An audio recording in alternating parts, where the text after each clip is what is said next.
ज्ञानेन आकाशकल्पेन धर्मान् योगगणोपमान्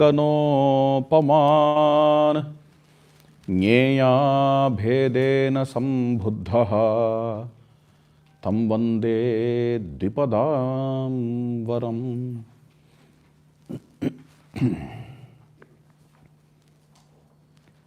Today, Sri Ramaswamy has given me a very unusual and interesting topic, human side of Sri Rama,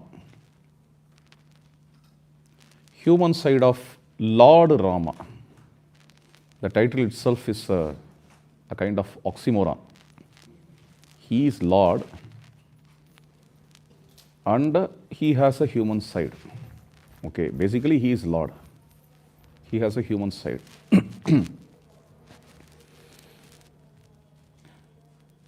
And I called it as unusual because generally I don't see any of his devotee nowadays talking about it. Generally, devotees don't talk about it as a separate title. Of course, when they are discussing Ramayana, here and there, human side of him has to come. But it is not a separate discourse having this unique title. When you go to the Ramayana haters, they just ridicule and hate Rama and Ramayana like anything, that's all. They also don't have any appreciation towards that human side of Rama.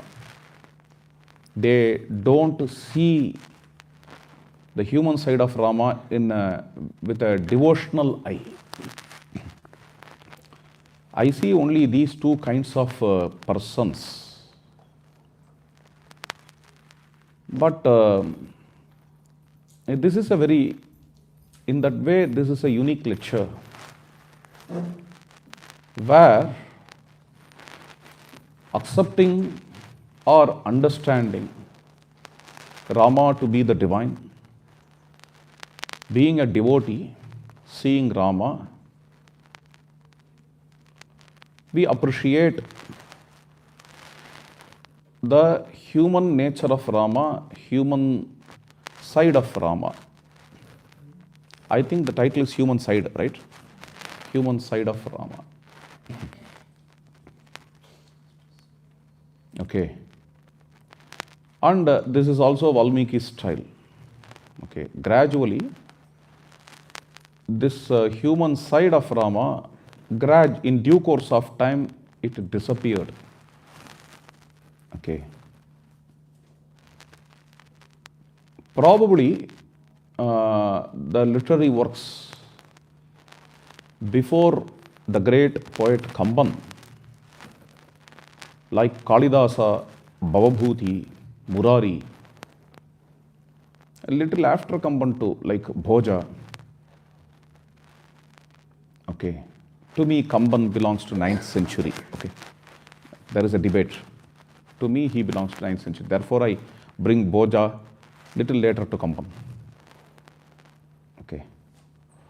So, these great poets, in them we see that human side more. Okay. Predominantly existing. Kamban, Kritivas, Madhava Kandali, Assami Ramayana, and Buddha Gunna Reddy Garu, all these great poets, I see them as the poets of a transitional, what can I say, transitional age, yeah, in Ramayana stream. Probably in these poets, I can see 50-50. Okay, human side of Rama 50, divine side of Rama 50. In pre-Kamban, human side was more. In Kamban, Madhava Kandali, Kritivas and Ranganath, Buddhagana Reddy. You can see the 50-50, human side 50 and divine side 50. And after the emergence of Adhyatma Ramayana, the whole Ramayana became a theology. Okay, Adhyatma Ramayana is a text of around the 12th or beginning of 13th century. From that, Adhyatma Ramayana is not as famous as Valmiki Ramayana, but whatever text came after Adhyatma Ramayana had a very big impact of Adhyatma Ramayana. Okay, like Ramcharitamanas, Bhavartha Ramayana, Edutachan's Kalipatu Ramayana. Okay, all these have the big impact of Adhyatma Ramayana. There you can see theology in the name of Ramayana. Okay, and Rama's divine aspect alone was 90% seen, I can say. Okay. In this way, the whole thing happened in the stream of Ramayanas. So when you go to the earlier days, like Valmiki or Bhasa or Kalidasa, okay, that even Mahabharata's Ramayana, Ramopakhyana, there you can see this beautiful human aspect predominantly in Ramachandra. I generally ask a question to myself. I never asked anyone externally. Probably I have asked a few of my students in our Gurukula this question. If Rama is not worshipped as God, what will be his place now in Indian tradition or Indian history? It's a very interesting question. Okay.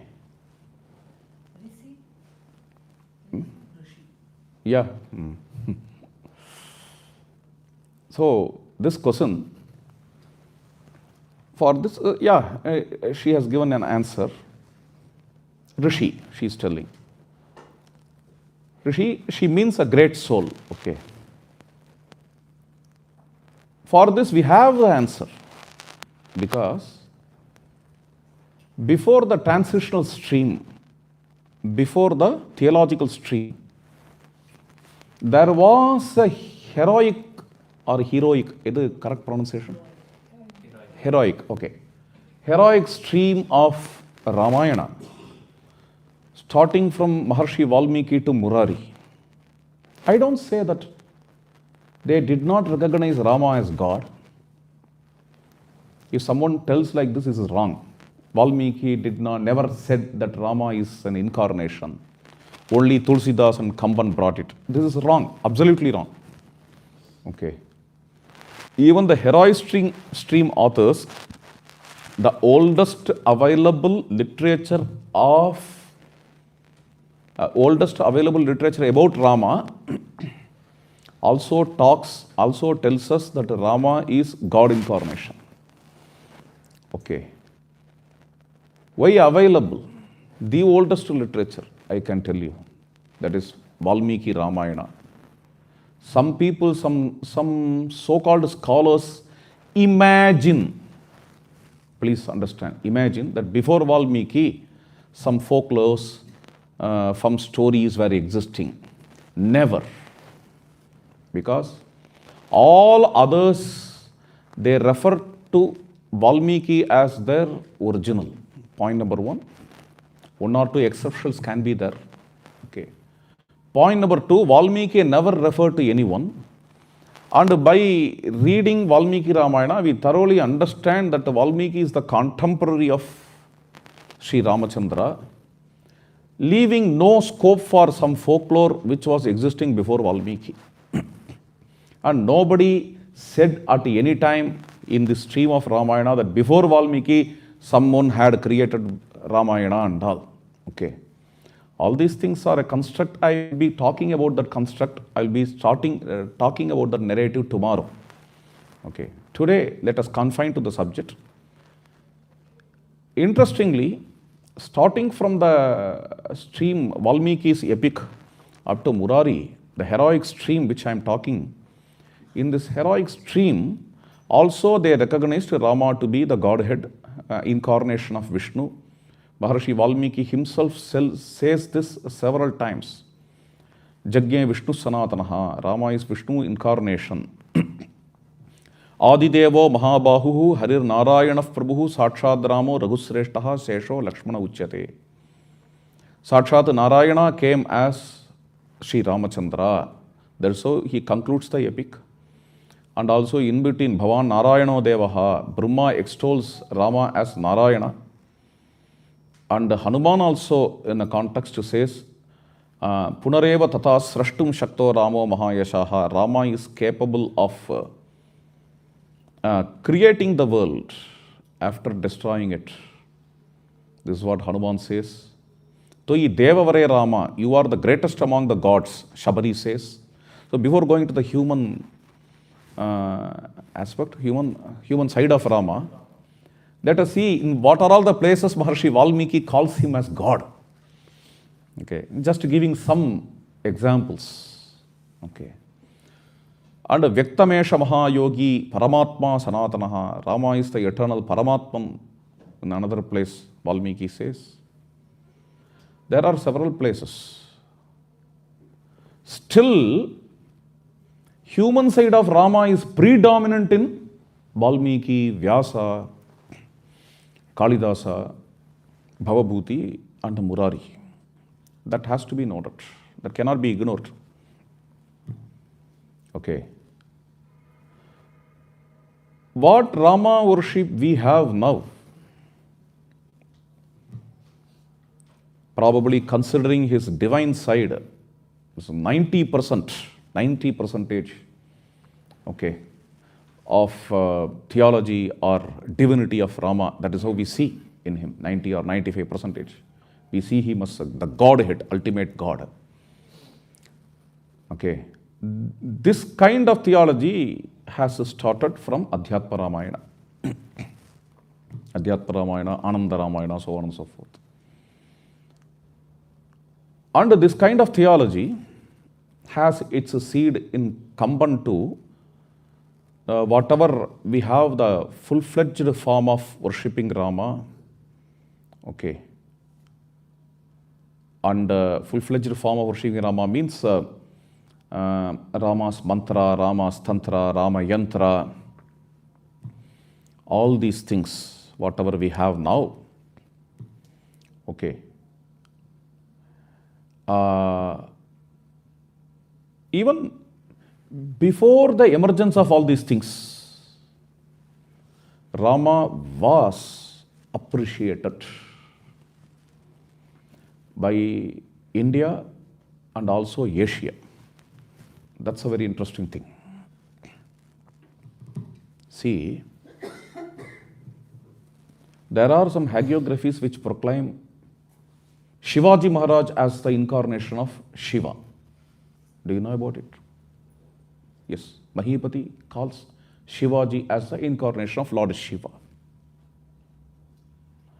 But still,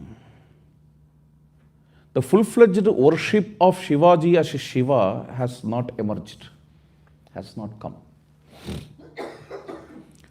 Yet, he has a very great appreciation throughout the nation.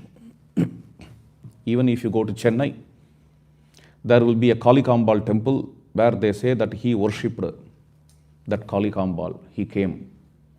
Shivaji is pan-Indian. And if you go to Maharashtra, there is no question. Shivaji is extremely admired. Take for example Swami Vivekananda. He is considered to be the incarnation of Shiva by Ramakrishna Mission people. Correct? Ramakrishna Mission people.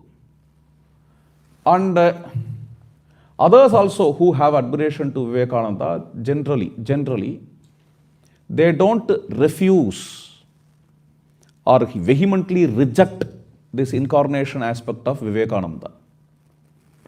But still, they don't full-fledgedly, can I tell that? In a full-fledged way, they don't have a huge worship of Swami Vivekananda. Something like Vivekananda cult or sect, or Vivekananda worshipping method, Vivekananda devotional circle, nothing happens.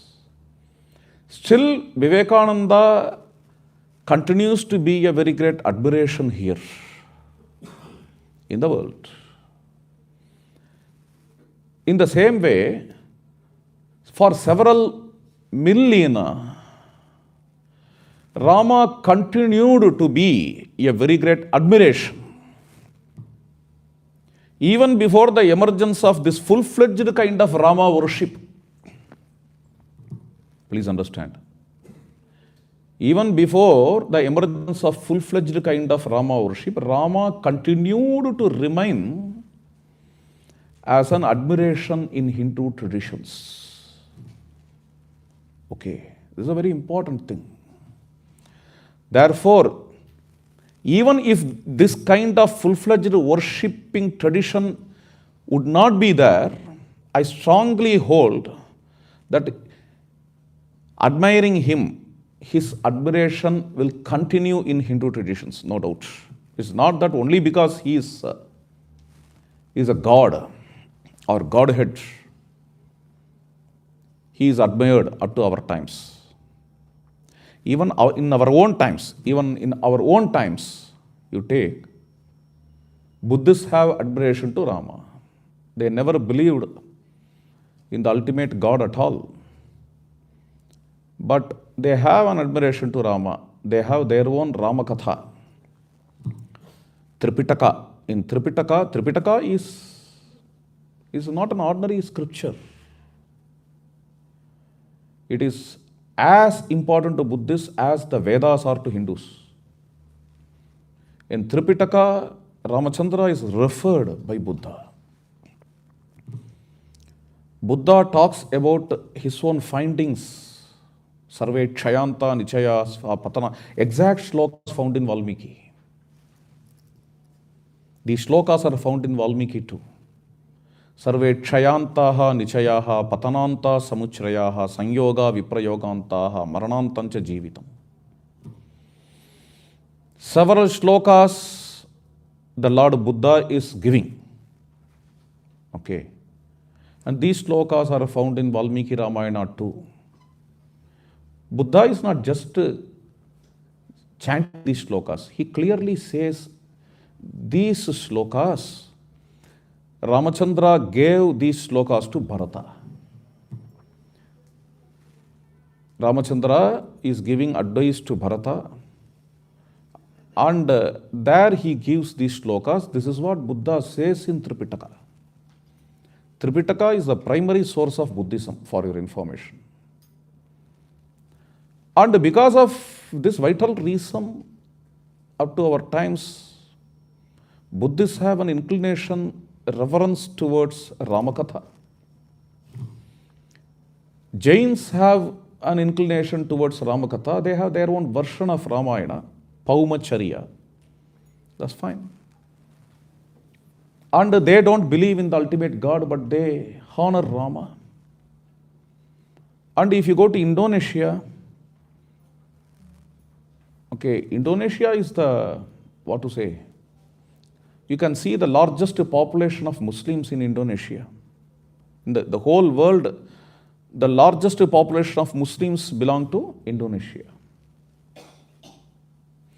And Ramayana, next to India and Nepal, where Ramayana is most prevalent, that also is Indonesia. Please understand. How Muslims can read Ramayana, how they appreciate Ramayana, we may ask. They can appreciate Ramayana for, again, its human values. Thais can appreciate Ramayana. Muslims can appreciate, Indonesians can appreciate Ramayana for its human values. Well, she was telling, if Rama doesn't have full-fledged worship here in this land of India, then how he will be seen? Will he be admired still? She simply put a word, he must be taken as a rishi. Well, she is telling rishi, definitely she doesn't mean Rama will have a long beard, okay.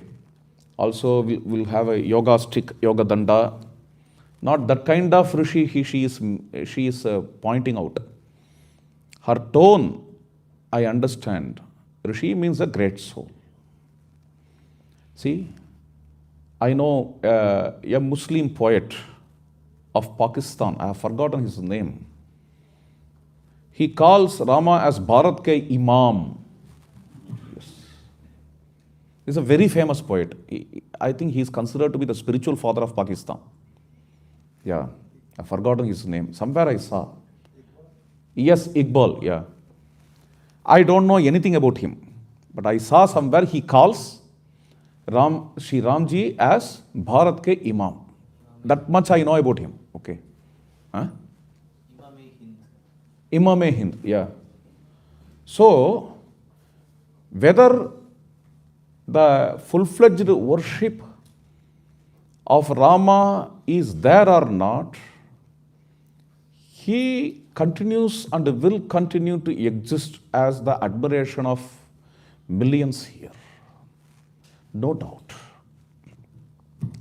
Because his humanity is like that, his human values are like that, his human values will always stand. And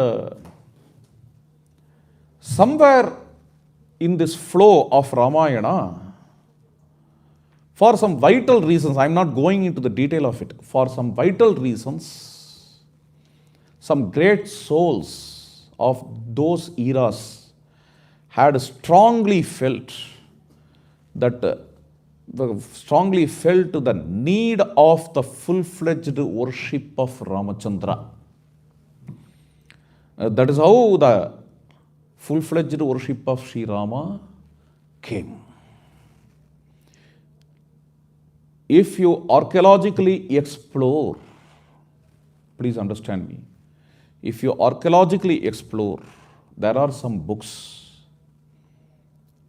A book by an archaeologist, his name is Sri Gokul Seshadri. Book's name is Ayodhi Perumal, a Tamil book. Nice book. In few contexts, even me too disagree with few concepts found in that book. That's a different thing. But overall, it's a nice book. When we go through that book, which show all the primary sources, archaeological evidences, the need of the full-fledged worship of Rama first emerged from Tamil Nadu. And Tamil Nadu is the torch bearer of this Rama Bhakti. And from Tamil Nadu, this emerged and went throughout the Bharat. This is a fantastic. I'm not, please understand, you need to have, an enormous maturity to understand what I'm telling. Okay, I'm not telling that for the first time Tamilians proclaimed Rama to be Vishnu incarnation. No. Okay. Who first time proclaimed Rama to be Vishnu incarnation? Valmiki. We should be very clear regarding this. Valmiki. And there are so many books regarding Valmiki is a Tamilian and all. I am not going into the topic. There is a separate research book, Valmikum Tamilum. How some Tamil proverbs are found in Valmiki Ramayana. How some Tamil style is there in Valmiki Ramayana. A very great scholar named Narayana Iyengar.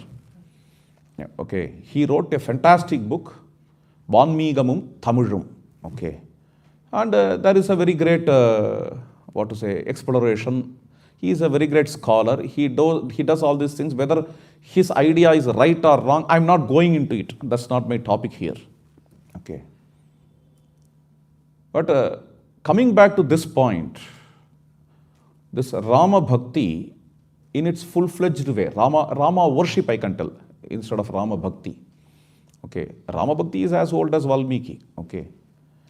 Rama worshipped in its full-fledged form with the backup of a great theology and all. Okay. These all emerged from Tamil Nadu, for which there are several archaeological evidences elucidated by Sri Gokul Seshadri. Okay. Leave that. Coming back to our point, okay. So, a very strong feel was there to make this as a full-fledged worship, full-fledged form of worship. Then it further flows. Okay. Human aspect, human side of Rama. We are dealing with that. What do you think when you see the title human side? What can be the human side of Rama? So what do you mean by human side? Is this human side can be a saintly side, as she called Rama as a rishi? Probably he must be a sannyasin. He must be a rishi. He must be a renounced soul. Okay. He doesn't like worldly life. He doesn't have materialistic attachment towards the normal pleasures, trivial pleasures. Is he such a kind of person? If you call him as a rishi, is it like that? Even it's not like that. Interesting. Both Buddhist philosophies and the available Vedanta, not available, the gradually evolved Vedanta texts, okay,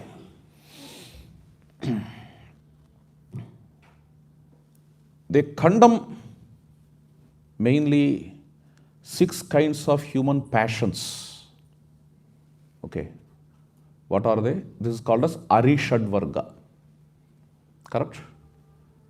Hope you know this Arishadvarga. These are the 6 enemies in our human life. Kama, Krodha, Lobha, Moha, Mada, Matsarya. Okay. In a saintly person like Ramana Maharshi or Buddha, we can't see all the 6. Okay. Arishadvargas are not found in the great souls like Buddha. This is what we see. In devotional hagiography also, you can't see this Arishadvarga. You don't expect this Arishadvarga from Sant Tukaram. Okay. Even when you go through the songs of Tukaram, Sant Tukaram or Krishna Chaitanya Mahaprabhu, you see the compositions of since it's Bengal, I am taking Krishna Chaitanya Mahaprabhu. Okay, I saw a picture of Chaitanya Mahaprabhu here. His own devotees like Raghunatha Das or Rupa Goswami, so on and so forth. They are all sannyasins. They severely condemn Kama, Krodha, Lobha, Moha, Mada, Matsarya, and a saintly figure, you can't expect this from them. But Rama is not like that. And I'm going to elucidate now how all these 6 are found in Rama. Not as a communist, not as a leftist, but as a sincere devotee of Rama. Okay. Sincere devotee of Rama. And that's why I said This lecture is very unusual. Okay. Let us take first kama. Okay. Kama means desire. Kama means, I don't know what the word lust means in English. Can I correlate lust and kama? Can I translate kama as lust? I don't know. Please check what is lust in English. Any Google can help.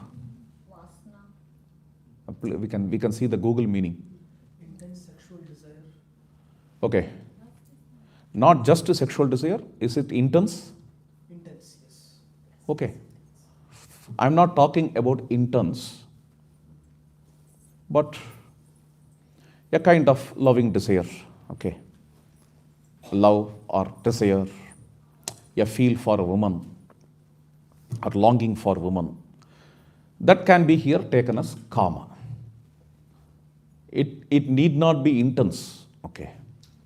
So I don't think that lust can be if this is the definition of lust, it cannot be the proper translation of the word kama. So I need not use the word lust. Let me use, I should be very careful. I'm dealing with a very sensitive, I don't know. I'm walking on the fire, actually. I'm walking on the fire. Very, very sensitive subject, I may tell you. Okay. So let me use the word kama. I don't want to use the word lust. Okay. Kama in Rama. This itself is probably human side of Rama can be a series of talk, 7 to 8. Okay. Kama in Rama, Krodha in Rama. Like that it can go. Okay. If you take this kama, Valmiki in several places uses the word kama, relating it to Rama. This is very interesting. We see the great souls, renounced souls. They say by the grace of Rama, they have gone beyond kama. But that kama is found in Rama here. This is interesting. Kamopahata chetanaha. In several places. Kishkinda Kanda, very first chapter begins like this. Sakama Vashamapannaha. Rama was conquered by Kama. When Rama enters into the Pampa Sarovar, he sees the stream of Pampa flowing. Rama sees that Pampa, then his heart is filled with Kama. Okay, missing Sita Devi. Okay. This is not once or twice, in several places Valmiki uses this word without any shame. Okay. And nowhere in my knowledge, which is very small again, nowhere I have seen any hero, especially after marriage, loving his beloved like Sri Ramachandra. Yes. Yeah, it's very interesting. Please understand, Ramayana is a Kama Shastra too. I have not read up to this time Kama Shastra, Vatsyayana. Okay. Probably, I guess, from the light of Vatsyayana also, Ramayana can have a commentary. It can have a commentary, and it will be very much useful to the world. To the world where we see the whole world is filled with diverses everywhere. Okay, nowadays. To have a grip in family, to understand how the couples can love each other intensely, even after marriage. To maintain that love even after marriage. Because after marriage, Maharshi Valmiki beautifully describes Pritihi bhuyaha abhyavardhata. The love of Sita and Rama grew day by day. The normal understanding is after marriage, there will be a phase called, they have termed, they are using these jargons. There will be a phase called a honeymoon phase. It is called as honeymoon phase. Maybe first 6 or 7 months. Okay, some charm will be there. After that, it will get lost. This is what they say. Without losing the charm, how this love life can continue?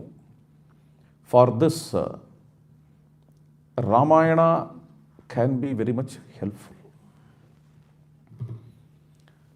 Chakravarti Rajagopalachari, someone said about some in school, it's a syllabus, yes. In the last essay, he is bringing out a beautiful thing. Rajaji and Gandhiji, they are sitting and conversing in the bank of river Sabarmati. And a girl, newly married girl, she is wandering in that ashrama with her husband. Not in the ashrama, nearby the ashrama, okay, in that green woods, they are wandering. The couple is wandering. And this couple, especially that girl, is familiar to both of them, Rajaji and Gandhi. Okay. While they are wandering, they are cherishing each other. I don't know whether they know that they are watched by Gandhi and Rajaji. They are cherishing each other. Rajaji wonders. Rajaji asked Gandhi, she is a village girl. See, how she knows all these things. How she is this much passionate involving in all these things. She has never gone through Romeo and Juliet. She has never read all these kinds of English novels or plays and all. To have this much of passion and to express these passions, Rajaji said this. Gandhiji responded, she knows Ramayana. Yeah. With the story only, Rajaji ends this book. Okay, she knows Ramayana. Then only it struck in Rajaji's mind, yes, we have forgotten that Ramayana is a love story too. Okay. It has so many shlokas, we can even never expect such kinds of shlokas from. Unfortunately, we have taken the characters of Ramayana to be very much stereotyped. We need to break the stereotypes. Okay. Rama means always serious. Okay, he will be. We can't see any romantic passion in him. We can't see any Shringara Rasa in Rama. Lakshmana will be always angry. This is wrong, actually wrong. Lakshmana will not be always angry. Okay.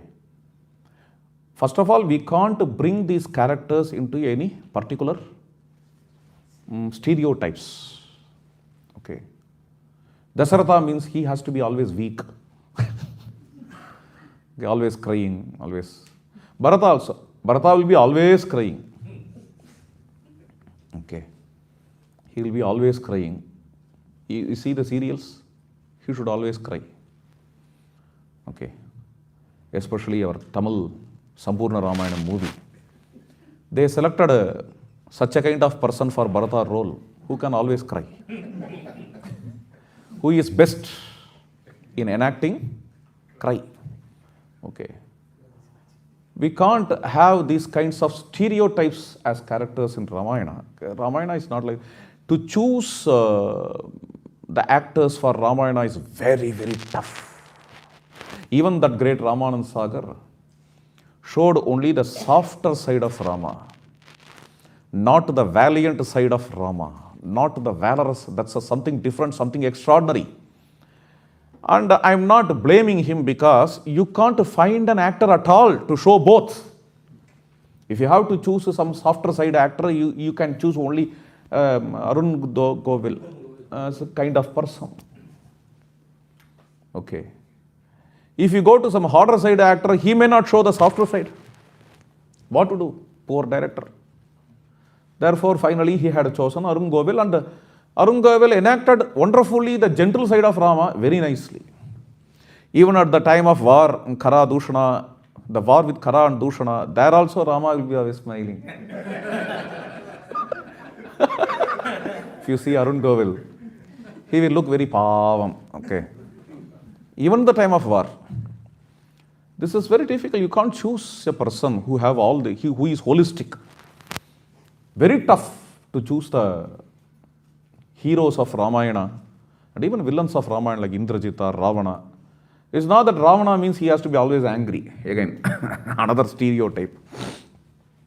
They are not stereotypical characters. They are not flat characters. They are round characters. In English literature, there are two kinds of characters in epics, flat and round. It's a technical term. The characters found in Ramayana are round characters. You can't expect few things from them. Whatever you are hearing as Ramayana, in that you may not have those things which are found in Valmiki sometimes. You will be surprised. You will be surprised. For example, Hanuman crossed the ocean and came to Lanka. What was the first emotion he got on seeing Lanka? You can't even guess. First feeling entered into him is fear. Tulsidas doesn't have guts to write this. Kampan cannot record it. But Valmiki is a faithful, ruthlessly faithful reporter. Valmika Janma Munireva Kathora Chetaha. Bhojakavi says he is a ruthlessly faithful recorder or reporter. Hanuman, as soon as he saw Lanka, see, the first chapter is a huge chapter which shows Hanuman not just as a hero but as a superhero. 200 verses description of Hanuman's crossing Lanka in the first chapter. Second chapter describes the fear of Hanuman on seeing Lanka. What even Rama can do after coming here. This kind of feel. How Lakshmana is going to deal with this. How am I going to enter into this Lanka? Such kind of, if I have to tell in Jungian jargon, the dark recesses of mind emerge within Hanuman. Okay. And the poet who faithfully reports all these things, this quality of the poet, S.T. Coleridge, he calls this quality of poet to be negative capability. This is called as negative capability. Since I admire someone and write his biography, if I come to know few filthy things in him, I should avoid all these things. No, these should not be brought into biography. If I behave in this way, I am not a ruthless recorder or reporter. I am not an objective reporter. The conversation of Sita and Lakshmana, when Rama went to catch the deer, okay, this conversation cannot be recorded by any other person, any person other than Valmiki. Valmiki dedicates a chapter for this. How Sita doubts Lakshmana. Kamban cannot record. Kamban will tell you just in one or two lines.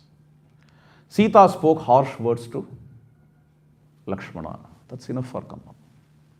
If you come to Tulsi, he will also tell the same thing.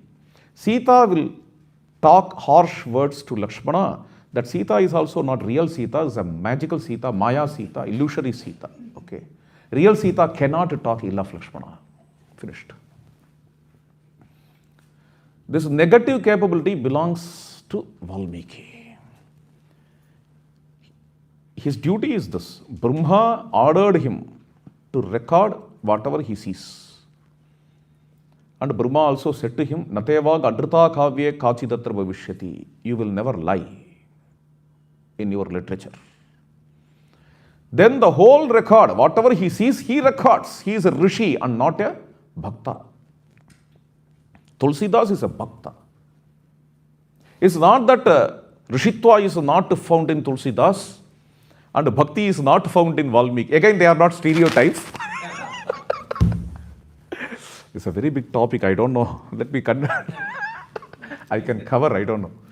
Without any plan, I will talk. Yeah. But wherever it leads, I will stop there. Probably you said up to? Yeah, we can cut out the budget. Yeah. Ramachandra. Yes, Tulsidas. Okay. In Tulsidas also Rishitva, Rishihood can be found. In Valmiki also Bhakti can be found, no doubt. But Valmiki is predominantly a Rishi. That's what I am telling. So he Rutrasvi, because Rishi is a Satyadrishi. Okay, Rishi is the one who sees Drishta Dharmanaha Rishayaha. Okay. That's why he is faithful on the record we see. Coming back to the point, I'm talking about the karma of Rama. Okay. There are so many places. Pritihi bhuyaha abhyavardate. The love grew day by day. Because they talked, they conversed heart to heart. Akyati hridayam hrida. This is how their grihastha ashram starts. And later, let me give you one or two shlokas, okay, which can show their karma. Kadanucharu bimboshtam tasyaha padmamivananam ishat unnamya pasyami rasayanam iva aturaha rasayanamiva turaha. When can I lift up my beloved's lotus face and sip the sap or elixir rasayanam in the lips of my beloved? Rama is telling this in the bank of the ocean. Vahivatayatah kanta tam sprishtva mamapi sprushe toyi me gatra samsparsaha chandre drishti samagamaha. I have come closer to my beloved. Only one ocean is parting me and her. O air, O wind, may you go and touch her and touch me so that I can feel her touch. And the moon which she sees, I too see, so that through the moon I recognize her sight.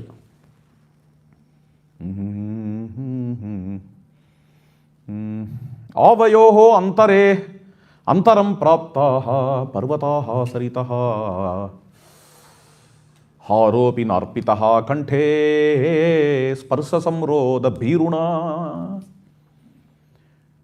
While we are sporting in love, in our romantic sport, she doesn't like to wear even necklace, fearing that this necklace is separating her and me.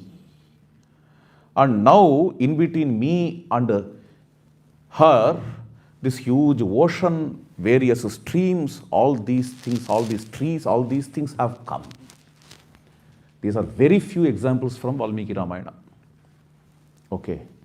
Like this, there are so many slokas, very great slokas, so many slokas, and as I said, again I repeat, the love, the passion which Rama has to Sita, I have never seen any other hero's passion recorded like this, what we find in Ramayana after marriage. Okay. This is what we see in the epic regarding Kama in Rama. In a particular place, while I am talking about Kama, Krodha, Lobha, Moha, Mada, Matsarya, let me relate it to Dharma too. That's very important. Ramayana doesn't advocate to destroy all these kama, krodha, so on and so forth. It never calls even these things as arishadvarga. Okay. Valmiki advocates only to have these things, but how to harness them, or how to manage them, how to handle them, how to get mastery over them. Again, mastery over them doesn't mean elimination of these things, but by what way, if you use all of them, you can live a better life, more elevated life, nobler life, gentler life. This is how Valmiki takes us. If you go through some epic or a novel or a movie, the people don't always expect the novel's hero to be a Buddha or Gandhi. Gandhi is great, Buddha is great, no doubt. But people don't expect such kind of heroes in a movie. At the same time, the people expect a hero who has to be extremely passionate, who should have all the trivial tastes. Okay. Human side of Rama is very much dealt by a scholar, Ramayana scholar. Is very well known in Tamil Nadu. He is also a Gandhian. Right Honorable Srinivasa Shastri. He gave several talks in Mylapore Sanskrit College. They were all written. Okay. Talks on Ramayana. I think book's name is Talks on Ramayana. These are all wonderful essays. Again, I have some disturbances, like I disagree few things with him. That also I register here. I disagree few things with him, but one thing is for sure, it's a nice book, no doubt. Sometimes he imposes intensely the, what to say, humanness upon Rama. Not needed. Whatever Valmiki shows, that's enough. Okay. Coming back to the point, he says in his lecture, generally the people don't expect, they expect a hero who has the passions like them, who faces the failures, who can commit even mistakes. They need such kind of hero. Point number one. But these kinds of heroes can come in several, there are thousands of movies which produce these kinds of heroes and heroines. But these kinds of heroes cannot elevate us. Please understand. Rama is that kind of hero who can have passions like us, who can have tastes like us, human tastes, who can have failures. Okay, still, with all these things, he can elevate us. This kind of hero is the Dhirodhatta Nayaka, Udatta Nayaka. Okay. He can elevate us. He can ennoble us. That kind of hero has to be the ideal hero. Yesterday I was telling Rama is an ideal person. And Lakshmana is an ideal brother. Bharata is an ideal brother.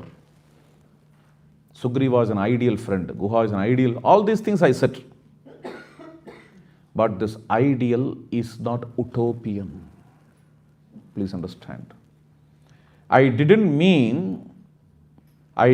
denote utopian through the word ideal. Utopian is different, ideal is different. Ideal, okay, I could recognize myself in him or her. He should be followable. Okay. He should be practical. He should be pragmatic. Okay. And in the sloka, there is a sloka in Valmiki Ramayana. Sitam apashyan dharmatma kamopahata chetanaha. Missing Sita, Rama is filled with kama.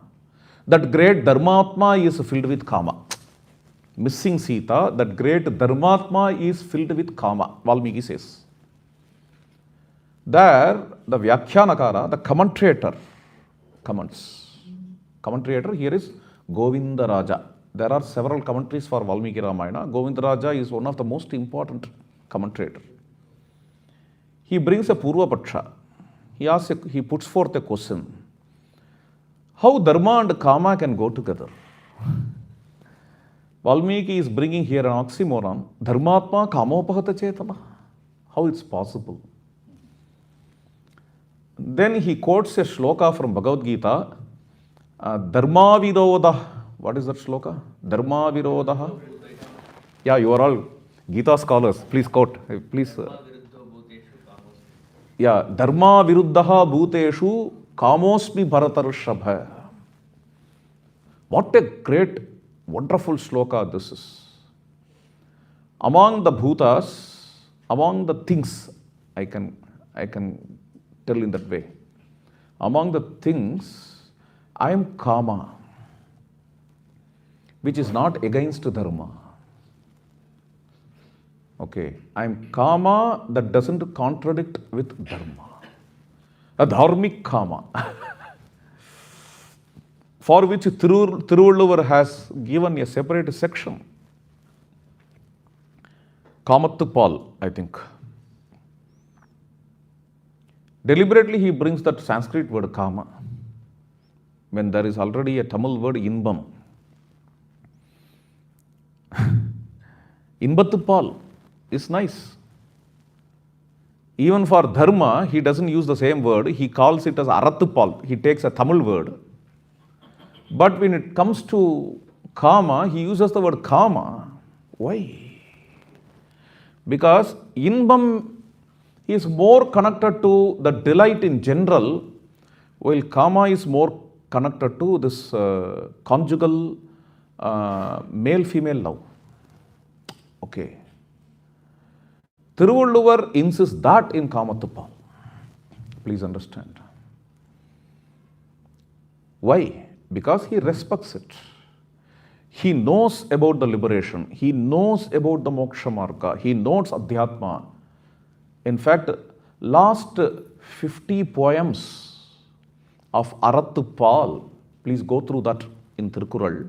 All those things are only spiritual, nisreyasa, and about sannyasa and liberation and so on and so forth. Still, he respects kama. That is why he dedicates a book for Kamattupal. You leave this Valmiki and Tiruvulluvar. That great Shankara himself is like that. See, we all know Shankara as a very great saint who renounced everything, who never stands for the reconciliation of action and knowledge, self-knowledge. Such kind of person, in the first chapter of Taittiriya Upanishad, you go through the Vyakhyanam, Bhashya of Prajatantum Mavyavachetsi.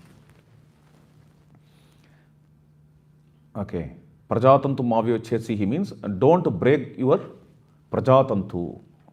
Give birth to children. This is what Upanishad says. There he takes that passage very seriously and comments. If you are supposed to be, if you are not capable of even giving birth to the children, don't remain silent. Make efforts. Who writes? Shankaracharya. Make efforts, probably through Ayurveda, have some medication or do some parihara through Jyotisha. Some efforts have to be made. How Shankaracharya can write all these things, you may ask. See, when it comes to Abhyudaya, in the domain of Abhyudaya, these things are highly respected. These are not looked down.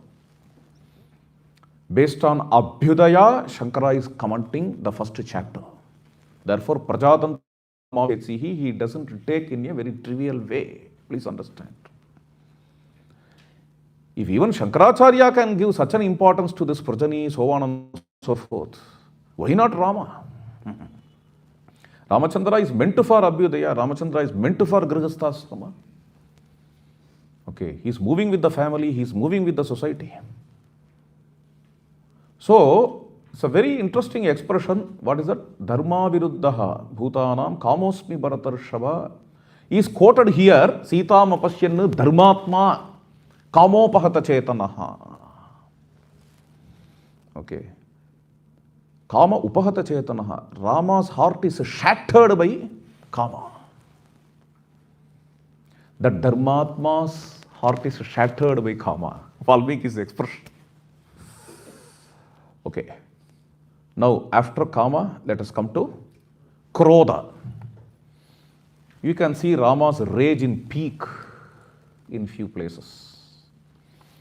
Kalagni sadrisaha krode, Maharshi Valmiki says Rama in his rage is like lava.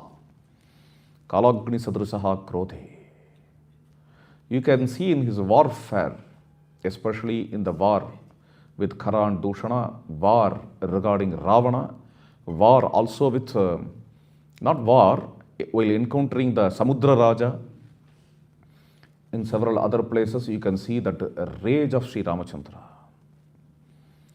The same Rama is also called as Jitakrodha, the one who conquered the rage. He did not conquer the rage. We see in the epic in few places, rage is coming like anything. How can you tell that rage he conquered? He conquered the rage. Means, it doesn't mean that he doesn't have rage.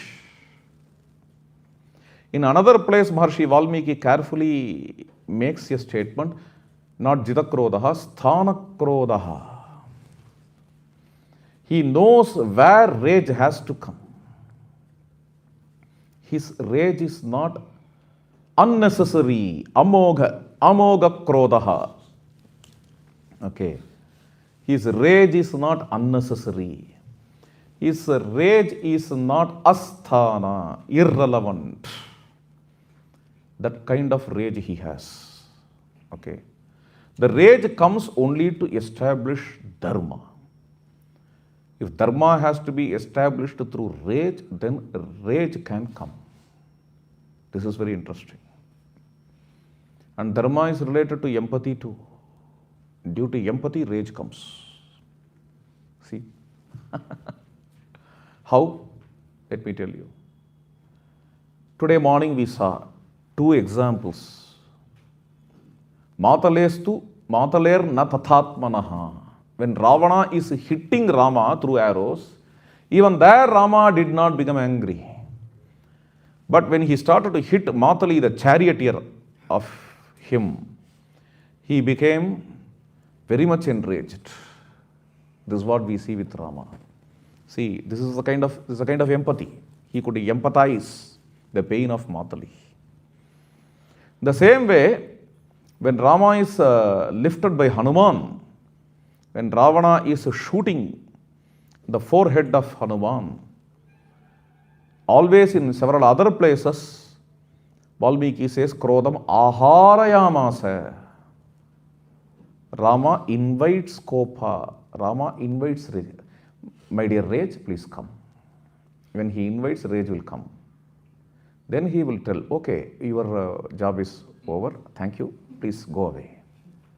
That kind of mastery he has towards krodha, rage.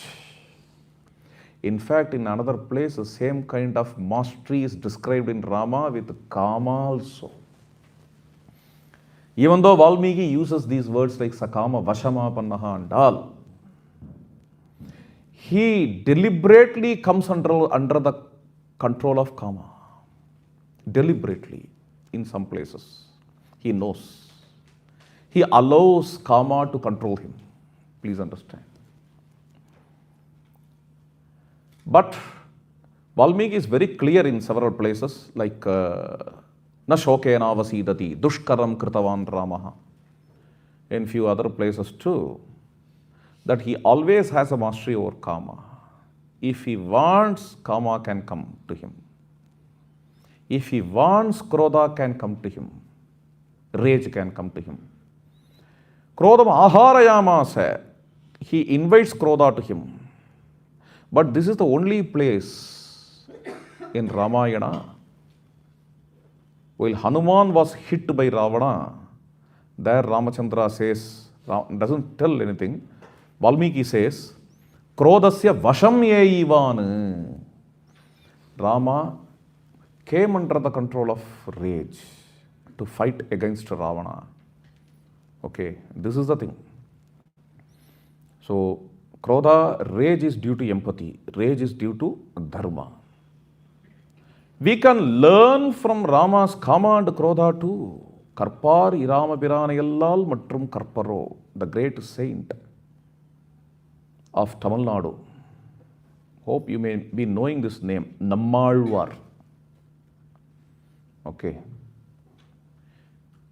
Nowadays, many saints are getting revealed from Tamil Nadu, thanks to our Prime Minister. Okay. He quotes Yadum Ure Yavarum Kelir.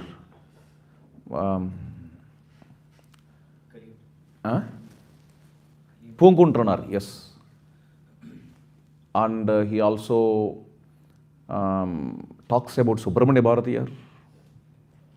So many poets, so many Tamil poets. Okay. And several North Indians, they are asking me, can I get a Kaliyan Punguntranar literature? Is there any translation available? How do you know? Because Prime Minister talked, they are telling. It was very interesting. So hope in that way, Nammalvar also may be known to you, I don't know. Generally in North India, the Ramanuja Sampradaya people know this name, Nammalvar. Okay. He in Tamil, in his poem, he says, Karpar Irama Piranayallal Matrum Karparo. I am not translating exactly this passage, but let me tell you the crux. Rama is the greatest ideal for mankind. This is what he says. Ideal not only in his universal love, universal peace, harmony, in his saintlyhood, in his renunciation, but also he is ideal in Kama, Krodha, Lobha, Moha, Mada. How to handle them. Stress management, please don't misunderstand. Stress management is not to give up stress. It is to manage the stress. By giving up stress, we will become artists. Please understand. We will become totally inactive. Stress is created in our body and mind. If a serpent comes here, we need stress, otherwise we will not run. Stress is nothing but a fight or flight situation. Please understand. Either we have to fight with that serpent or we have to flight. If we are smiling and sitting while serpent is coming here, unless we are such great saint like Buddha, we will become idiots. That serpent will certainly bite. This is completely logical. Okay, fight or flight situation is required. Stress is required while the serpent enters here. But stress is required only when the serpent enters. Please understand. Not always. There are two nervous systems in us. Sympathetic nervous system and a parasympathetic nervous system. Military rule is not always required for a state. Only when state requires military rule, probably the democratic leaders will hand over the country to the military rule. In the same way, our parasympathetic nervous system will hand over the whole functioning of the body to the sympathetic nervous system only when a serpent comes here. But what we do is, through our lifestyle, We always maintain the sympathetic nervous system to work. That will harm our body and mind. Okay. Stress management is not to give up stress, but to manage the stress. The same way here, Valmiki teaches us how to manage, how to handle kama, krodha, lobha, because Ramayana is a text of grihasthas. So, he shows how these things can be handled through the great Ramachandra. Kama, krodha. Then next, third one. Lobha. In Rama, that also is described. Okay. Today morning that shloka came, I think twice. This is the third time it comes. But I will explain in a different way. Dirgha kalo shitaha tasmin girau girivana priyaha vaidehya priyam akangshan sanchachitam vilobhayan sanchachitam vilobhayan. When Rama is in solitude with Sita,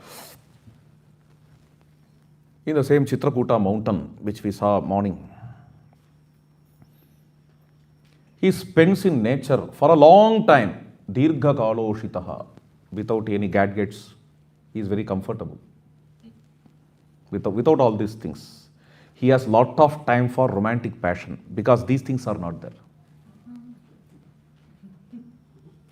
If you grow too much materialistically also, you will not have time for romance. Please understand. Yeah. Because you don't know how to love. You don't know how to show your passion, no expression, always thinking about business. How to earn money. Okay. Such kind of things, such kind of nonsense can happen. Wife is cooking well. How can I sell it and get money? How can I make it a commodity? Can we start a hotel as a part of our business? All these things, only everything is seen with the eye of artha. It will become anartha. Artham, anartham, bhavaya nityam. Artha leads to anartha in this way. So we should be very careful. Okay. Dirgha kalo shitaha tasmin girau girivana priyaha. He is a very staunch lover of forest and mountain. Girau girivana priyaha. About Sita Devi, Valmiki says, vanonmatta cha maithili. She is mad after the forest. Even this expression doesn't come to Rama. About Rama, it is told Giri Vanapriya, lover of forest and mountain. But regarding Sita, it comes as Vana Unmatta cha maithili. She is mad after forest. And this couple is wandering in Chitrakuta. How it would be? There comes this shloka. There Rama develops lobha in his heart. Sancha chittam vilobhayan, visheshena lobhayan. Lobha itself is a very strong passion. Okay. Valmiki adds one V also there as prefix. Vilobhayan, visheshena lobhayan. Okay. And there, he also, in Sanskrit grammar, he also uses a niche prayoga. Lobhayan. Chittam lobhayan. Lobhayan means, how to translate this? I don't know how I have translated in my epic. In my English translation, I have to see. Lobhayan means allowing his heart to be in lobha. Okay. Making his heart to merge in lobha. Valmiki is not telling Rama has become lubdha. Lubdha means he falls in lobha. Okay. Making his heart to be in lobha means he has mastery over lobha. Even in that very word, he uses that lobhayan. Sancha chittam vilobhayan. Why should he allow in that way? Why should he induce lobha in his heart? Vaidehyaha priyam akankshan, to gladden Sita. See, very powerful words. Vaidehyaha priyam akankshan. Sita, for my sake, gave up her mother's house and her in-laws' house, all her riches, all her materialistic pleasures, all her relatives, and also her friends. See, this forest and all, maybe for 2 hours or 3, may be wonderful. But after that, it may get bored, extremely bored. Okay. So, here she has no other person. So, I should be in various varieties. Okay. I should be her father, I should be her mother, I should be her friend, I should be her child. I should be all to her, so that she should not miss all these guys. Okay. This is the feel. Okay. Vaidehyaha priyam akankshan, keenly expecting the delight of Sita. He allows his heart to be in lobha, sancha chittam vilobhayan. Okay, kama, krodha, lobha, then moha. Moha is a kind of a fainting state. I think among the 6, moha is the peak. Not exactly fainting. Exact fainting also can be called as moha. Murcha also can be called as moha. But here, moha means I have gone to that kind of fainted state, but still I have consciousness. And still, now I don't know what I am doing, that kind of state, moha. At least please spare our Rama from that. If he requests Maharshi Valmiki, he doesn't even do that. He describes moha in Ramachandra. Okay. And he uses the same word, moha. Shokena mohena cha pidyamanaha. Valmiki uses this word, shokena. That is why nowadays, after the emergence of this kind of intense theology in Ramayana, okay, several people are not comfortable with Valmiki. They do some lip service to Valmiki. Yeah, Valmiki is very great, he is a sage. He cannot be shunned. He cannot be shunned in tradition. If you shun openly him in tradition, you will be shunned. You will be cornered. He is such a kind of central figure, even Pramanika to that great Vedavyasa. In Mahabharata, Vedavyasa quotes several shlokas of Valmiki and also acknowledges this is from Valmiki. How can you shun him? Therefore, let me give some lip service to Maharshi Valmiki and we will keep the text aside and we will do with some other text like Adhyatma Ramayana or Ananda Ramayana. That's fine. That stand many people take because Valmiki is like this, see, kama, krodha, lobha. All these things he brings to Rama and neither even says like Adhyatma Ramayana that these things are enactions of Rama. He describes all these things as if really happening. Okay, therefore they feel uncomfortable. I don't feel uncomfortable. I'm very much happy to plunge into this ocean of Valmiki. Okay, I just talked about their feeling. Let me come back to the point, kama, krodha, lobha, moha.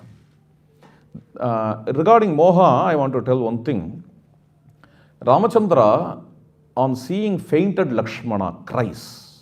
in Valmiki Ramayana, there he says, oh, I'm extremely drowning in misery. I can't go back to Ayodhya. I can't see the mother Sumitra after giving up Lakshmana. Therefore, let me take leave of all of you. O Lakshmana, you followed me to the forest.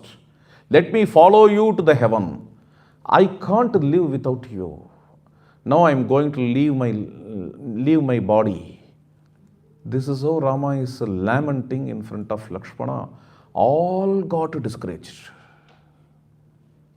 All the Vanaras got demotivated. And he also clasped his hands and said, Ye Vanaras, go back to Kishkinda. I am thanking you for all your deeds. They all started to tremble. At that time, Sugriva roared like a lion. Oh Sushena was a physician. Okay. Oh physician, take care of Ramachandra and Lakshmana, please take them to Kishkinda. And please take all the Vanaras who got affected in this war to Kishkinda. With the remaining Vanaras, I will wage war and kill Ravana and bring Sita Devi and unite her with Rama. This kind of a cheerful voice is heard. When this cheerful voice is heard, this cheer embraces Sushena. Up to this time, while Rama is lamenting, Sushena also was silent. Now Sushena says, yes, there are some herbs found in Sanjeevani, in Dronagiri, and someone can go to that Dronagiri, he says. Okay. In this event, you see Rama's moha. Please understand. And can such a kind of moha come to a person if you ask this question? I strongly feel, even though Valmiki doesn't here regarding moha, he doesn't tell anything. See, the way in which he enters into moha, his mastery, through his mastery, he can come back. Such kind of personality he is.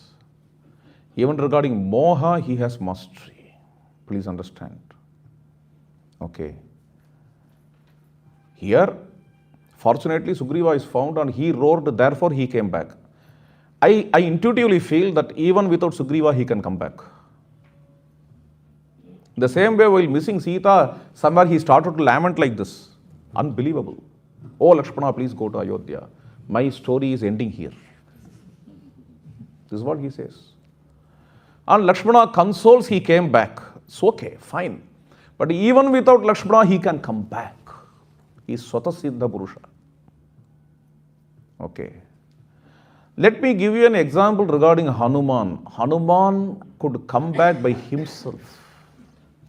After searching for Sita everywhere in Lanka, he got highly demotivated and he started to contemplate. I couldn't find Sita, and how can I go back and see that face of Rama without Sita? Therefore, let me commit suicide. Hanuman thinks in Valmiki's Ramayana. After drowning into the depth of misery, the whole soliloquy is given. It's a long chapter in Sundarakanda. Is it 13th chapter? Must be 13 because 13 is a dangerous number.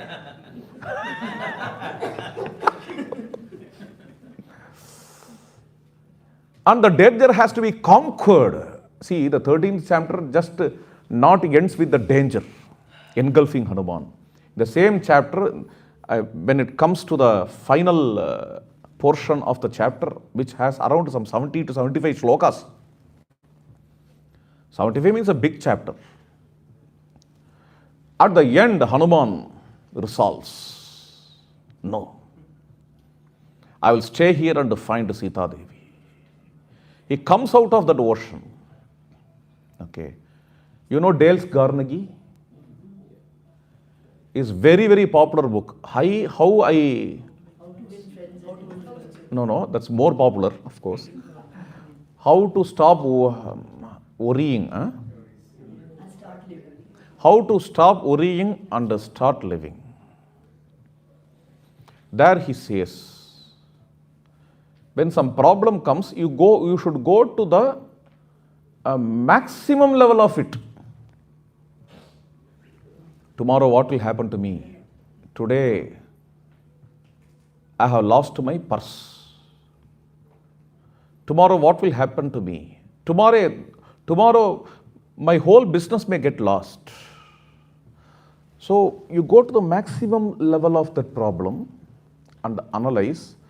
No, that much of problem will not come to me. Okay, come to minimize that problem. Finally, come to a state where you see your own problem as very light. Okay, then try to solve the problem. The same thing is done by Hanuman in the 13th chapter. If I don't inform Rama about Sita, Rama will die. Because Sita is the life of Rama. Without her, he will die. And Lakshmana will die. Because Rama is the life of Lakshmana. After 14 years, Bharata will enter into fire. Because he promised in that way. If Rama will not come, I will enter into fire. Followed by Shatrughna. Like that he is going on, Papre. Going on describing a chain of negative events which are going to happen. He goes to the extremity of misery, he touches it and gradually he builds. He minimizes it and is trying to find the solutions. This Dale Carnegie's path, Hanuman had chosen and got succeeded. But the same Dale Carnegie, he had chosen this path and failed. Poor fellow. Because after writing this book, he committed suicide. Yeah. How to stop worrying and start living. Okay. Why? Because we should be very careful. The suggestion given by Dale Carnegie is right. Please understand. We can go to any maximum level of misery and try to come back. See, only who knows how to swim can go beyond boundaries in sea.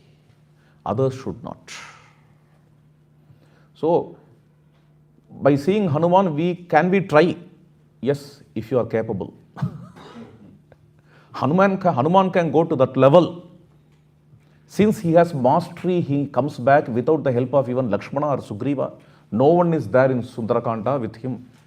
Just by a soliloquy, he again reverts. No. Through soliloquy, he only drowns in misery. For reverting, he doesn't even need the help of soliloquy. To revert, he just entered into the calmness of his mind. Finished.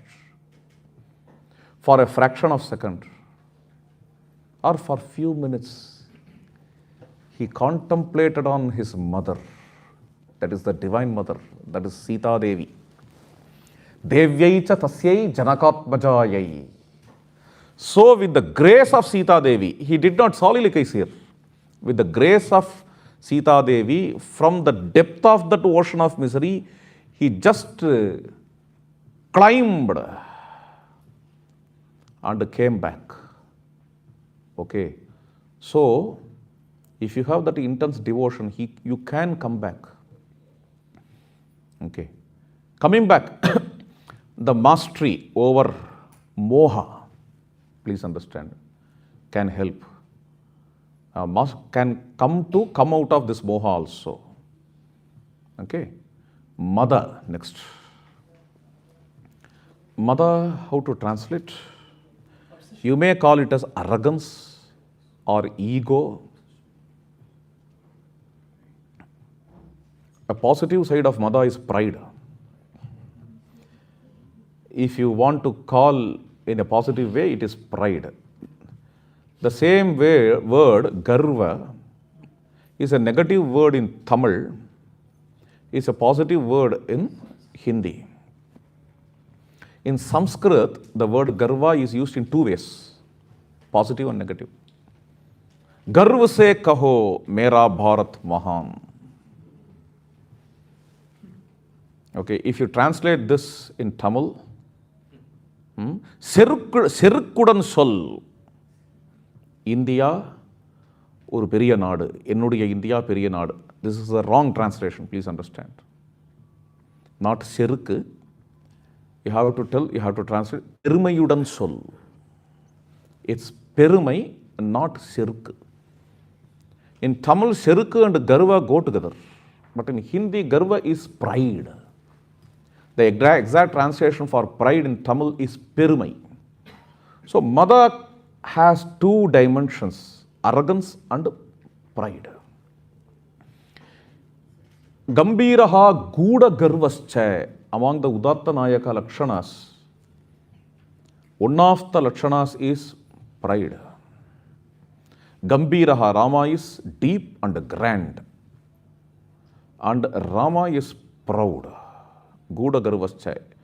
His pride will be revealed in a very subtle way. He doesn't show always his pride. In a very subtle way. Let me give an example. Actually, before coming to this point, Rama is one of the, we need to understand this, Rama is one of the most modest heroes of the world. Rama is one of the most composed heroes of the world. Okay. In fact, even as a god,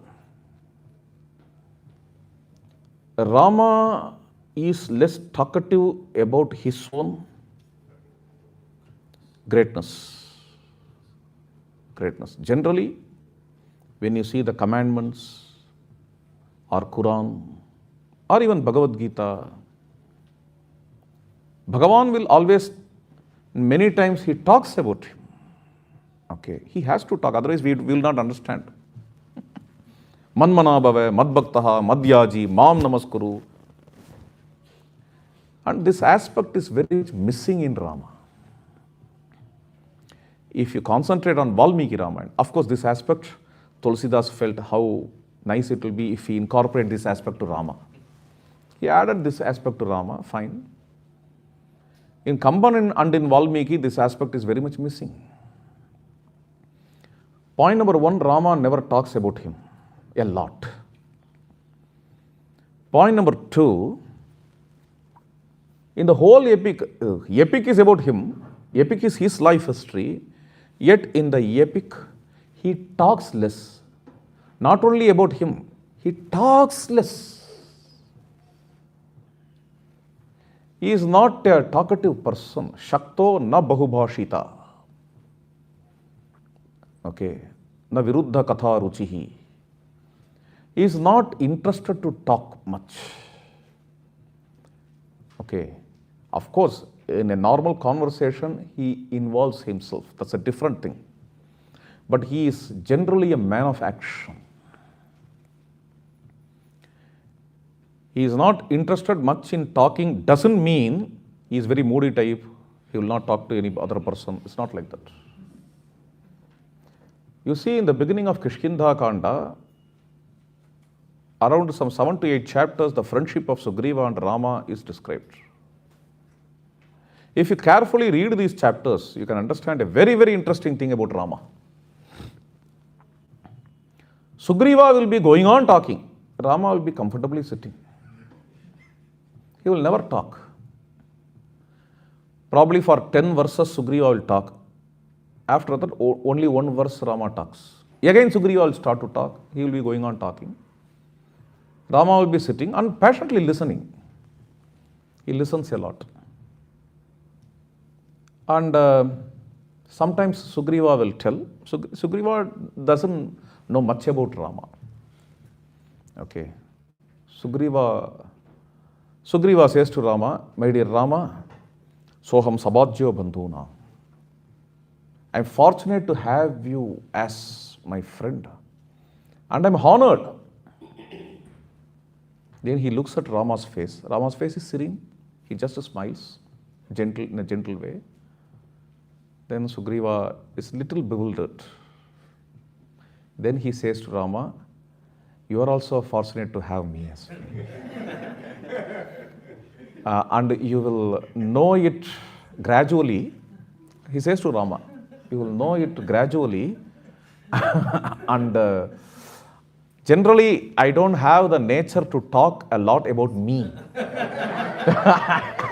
For that also Rama smiles. Okay. Rama never says, why are you talking all these things to me? No. He's just listening, his friend. Very interesting. He is filled with lot of miseries. He's missing Sita, but yet, while Sugriva is going on talking about his story, he patiently listens. Rarely he also tells about his misery. He also shares his misery. But listening becomes very important here. Such kind of Rama who talks less and who talks very, very less about him, about his grandeur. From such a kind of person, if some very rare thing comes out of his mouth about his virtue or about his guna, that means a lot. Okay, that is an emerald, that's a pearl. Such a kind of event this is. Mother Kaikeyi orders Rama to go to the forest. Rama also agrees. He is going to depart. At that time, I don't know why this crazy person says to Rama, "Oh Rama, may you quickly leave to forest." Okay. Because your father promised that he would not take food or water till your entrance into forest. She is excited that Rama is going to forest. Therefore, these kinds of absolute power corrupts absolutely. Therefore, this kind of statements come.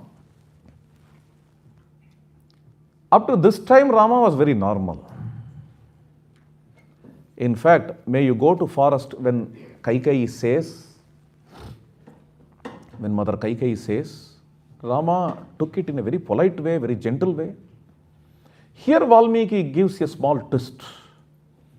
Kashaye vahato vaji vanam gantum kritatvaraha. Like a horse beaten by kasha? Whip, yeah. Like a horse is whipped. Rama starts his journey. Rama is impelled. Turant van jate hai. Okay. There Rama says to the mother Kaikeyi, Amma, please don't worry. Because while she is telling king will not have water and food, king doesn't like that. King never said that. It is a narrative said by Kaikeyi. Okay, king never said that. Having king in front of her, she is talking shamelessly. Therefore, Dasharatha made a dhikkar.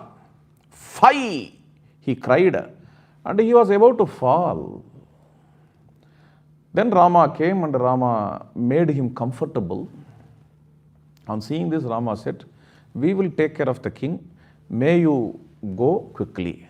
Here only Valmiki says, he started his journey like a whipped horse. Before going, he turns to Kaikeyi and says, Naham arthaparo devi lokam avastu mutsahe viddhimam rishibihi tulyam kevalam dharmamasritam. What's your name? Sima Tiwari. Ramachandra also is using the word used by Simaji here. Viddhimam rishibihi tulyam. Naham arthaparo devi. Amma, don't think that I am bound to money, wealth. Okay. To me, dharma is extremely important. And please understand me as a rishi. Rama says, Viddhimam rishibistulyam. Just because I am enjoying the royal delights, don't think that I am after all a prince of Ayodhya, alone. Vidyama Rishibhihi Tulyam. I am a Rishi in my spirit. Kevalam Dharmamasritam. If some preference comes, of course, I am rich. I have all these riches. But if a choice, if a chance comes to me to prefer in these two, dharma and artha, I will stand for dharma, I will prefer only dharma, I will choose only dharma, I will adore only dharma. Kevalam dharmamasritam. This is the pride. Here, this response of Rama is very apt and very rare. He never talks about himself a lot. Here, this is very apt. So, this can be Gudagarvascha. Okay, this is a kind of mother, we can say. Okay. I think only 2 or 3 examples can be given for Rama's Garva, okay, throughout the epic. That's very interesting. Let me come to Matsarya now. Horrible. How can we see Matsarya in Ramachandra? We can never see it. Matsarya means jealousy. He may be zealous, but not jealous. Okay. Matsarya is jealousy. Can jealousy be there in the embodiment of dharma? That is Ramachandra, Rama Vigraha Dharma. All other things are okay. Can jealousy be in him? Definitely it is not there with Rama. Nowhere.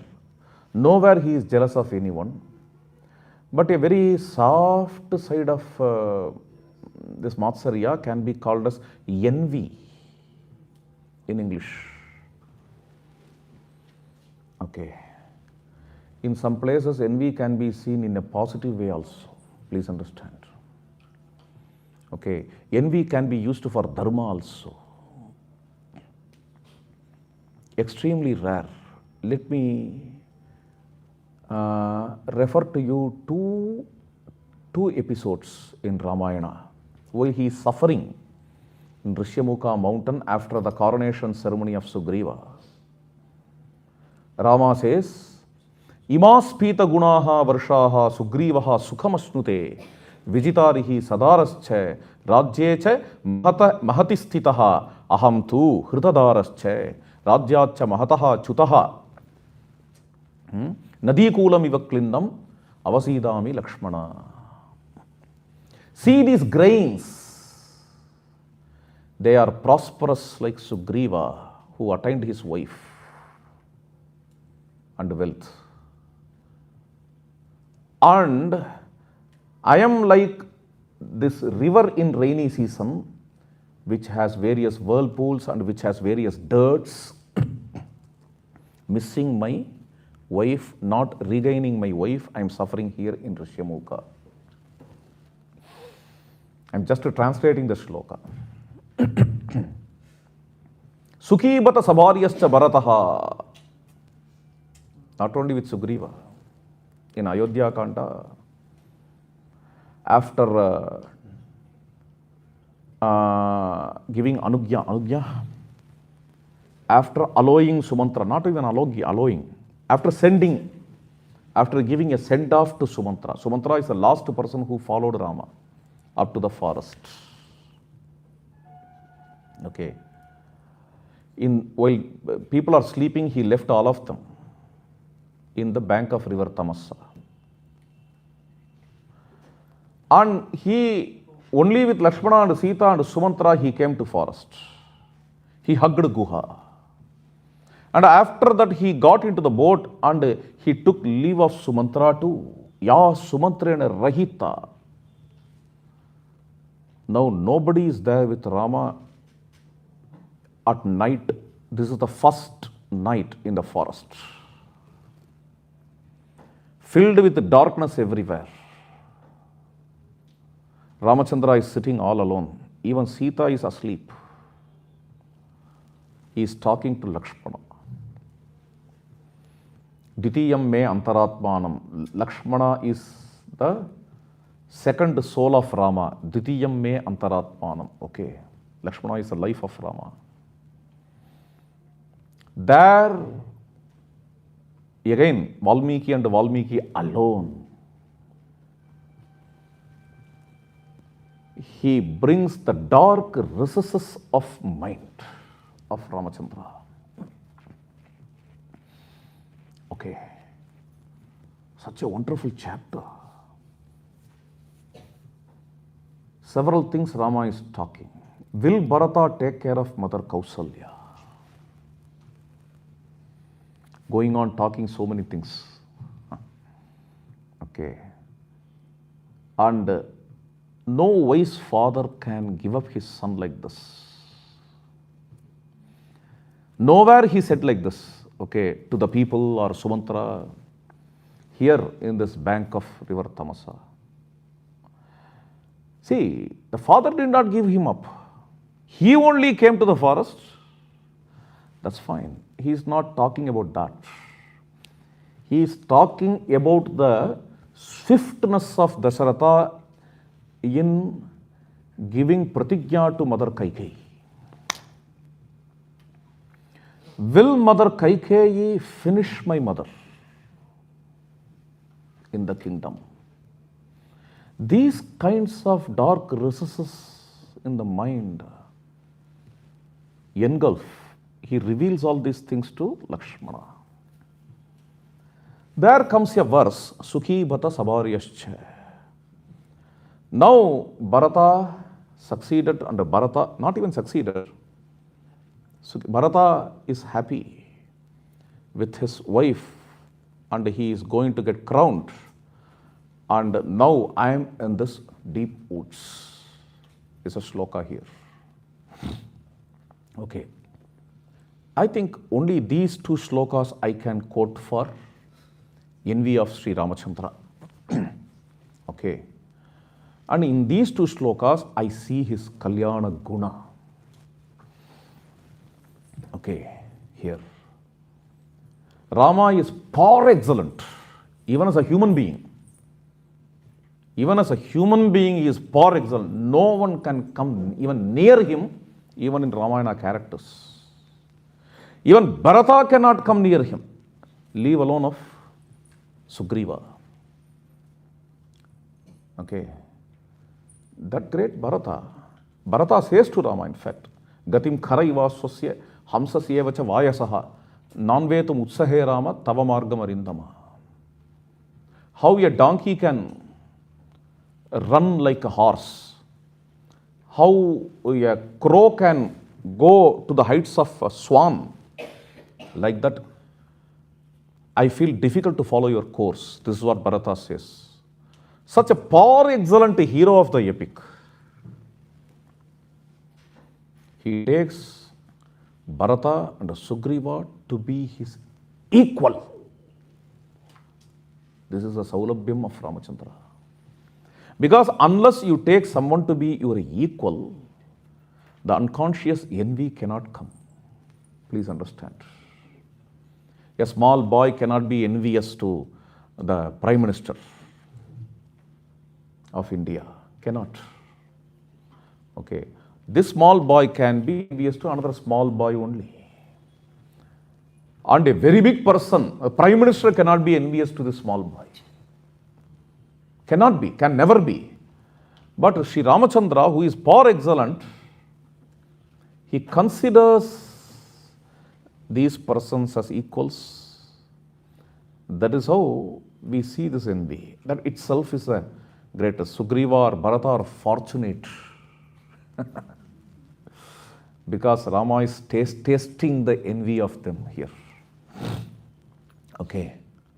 You see, even in our NIOS system, National Institute of Open Schooling, if some parents, okay, they are asking me, we want to grow